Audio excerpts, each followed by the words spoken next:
ખેડા જિલ્લાના ડાકોર ઓવરબ્રિજ પર ફરી એકવાર વીજળી લીકેજ થવાની ઘટના સામે આવી છે, જેમાં એક પદયાત્રીને હળવો કરંટ લાગ્યો હતો અને આ ઘટના તંત્રની બેદરકારી દર્શાવે છે। ખાસ કરીને 1 વર્ષ પહેલા પણ આ બ્રિજ ઉપર આવી જ ઘટના બની હતી। આગામી સમયમાં મુખ્યમંત્રી ભૂપેન્દ્ર પટેલ ઠાસરાની મુલાકાત લેવાના છે, તે પહેલા જ આ બેદરકારી સામે આવી છે।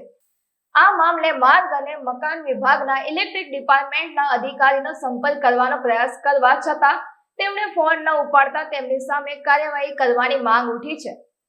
હું હિમાંશુ બારિયા, અમે લોકો વાઘોડિયા તાલુકાથી આવીએ છીએ, વડોદરા જિલ્લાના। ગયા વર્ષે અમે આ જ મહિનામાં અંબાજી પદયાત્રા સંઘ લઈને નીકળ્યા હતા।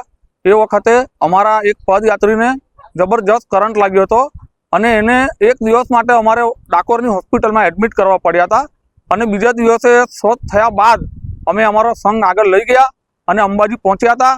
એ જ પરિસ્થિતિ આ વર્ષે પણ થવા પામી છે। અમારા બીજા એક પદયાત્રીને માઇનોર કરંટ લાગ્યો એટલે અમે ટેસ્ટરથી અમે ચેકિંગ કર્યું તો એમાં ફૂલ કરંટ બતાવી રહ્યા છે। તો અમારી તંત્રને એક જ અપેક્ષા છે કે આ જે પણ તમારી બેદરકારી છે એને તાત્કાલિક નિરાકરણ લાવી એને સુધારો, નહીં તો હજુ પણ ઘણા સંઘો પાછળ આવી રહ્યા છે। કોઈ નિર્દોષનો ભોગ લેવાઈ જશે અને આવું બને એ પહેલા તમે આ બધું જે કંઈ પણ તમારી બેદરકારી છે એને સુધારો, એવી અમારી સૌ પદયાત્રી તરફથી એક નમ્ર અપીલ છે। જય માતાજી, જય અંબે।